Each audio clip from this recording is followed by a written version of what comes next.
Hello everyone! So I'm here today with the long-awaited book review of The Book of Blood and Shadow by Robin Wasserman. See, it exists, I swear. So The Book of Blood and Shadow is about a girl named Nora and three people she kind of hangs out with.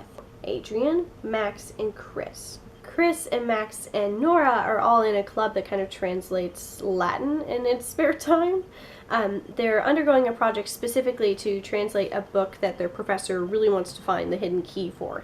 It has a lot of historical significance and, lots of twists and turns and people trying to do it in the past and they couldn't do it, and wouldn't it be cool if we could, despite the fact that, we're college students and a high school student, so meh.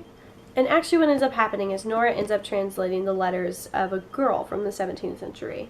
And she lived in Prague, and so you get this lens into historical Europe, and it's lovely. And you're also getting the bits of now that you need to kind of ground the story in what's going to unfold later. That is quite literally as far as I can go with the summary without giving you any spoilers at all. But let's get to the part where I actually tell you whether or not I liked it, because I liked it. It's a book with a focus on the way that words are translated and how many different meanings they have. And that ends up going into the way that Nora views pretty much everything in her life. And she started out with a darker secret involving her brother, and it only gets more dark and more convoluted as it goes forward. And that should be a bad thing, but the way that Wasserman goes about heaping on these details to kind of make a snowball effect means that the ending is that much more explosive for the reader. So if you stick with it, it does a really, really good job of blowing your mind. So I did like it, but I would caution you that, number one, it's definitely a thriller. So once you get part of the way in, you really need to not read the back of the book. Don't be that kind of person. And two, you need to definitely get some spare time, because once you get about halfway in, you're just going to want to finish it. You have to know. And I will say that some of the setup to get to that point is going to feel a little bit slower, and you're going to feel like you're getting a lot of details that are not adding up, and not always in a good way, but sometimes in a frustrating way. So just go into it with an open mind and give yourself a little bit of time to get through the first half, and then some serious block of time to just power through the second half. This was my first Wasserman novel, so I have no idea if all of her thrillers kind of run on this gamut, but I do want to read The Waking Dark by her also.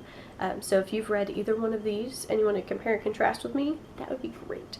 I would love to know more. I also just finished reading Meant to Be by Lauren Morrill on my Nook, and it was absolutely adorable. So more Europe and traveling and cute boys and some sarcasm and some Shakespeare and, all the good things in one book. And it takes place mostly in London. Who doesn't love London? So if you're looking for something cute to put on your Friday reads this week, I definitely recommend her. She also just came out with her second book, Being Sloane Jacobs, and I'm sure it's just as cute. So if you read it before me, definitely let me know if you like it better than Meant to Be, because I really enjoyed that. So for those of you checking out my Goodreads shelf, you should know that I'm still reading Bloody Chamber by Angela Carter, because I have to get past the fact that the dog tore up my copy. And I'm also going to start reading the Lunar Chronicles series. I think that's what it's called. The first one's Cinder. Susie's been trying to get me to read this book for a year now, so I'm definitely going to start on that one soon. And other than that, I'm open for suggestions, so if you have any ideas on what I should be reading, let me know. Other than that, I would love to know what you're reading, because that's the best way to explore books. And I will see you all next week.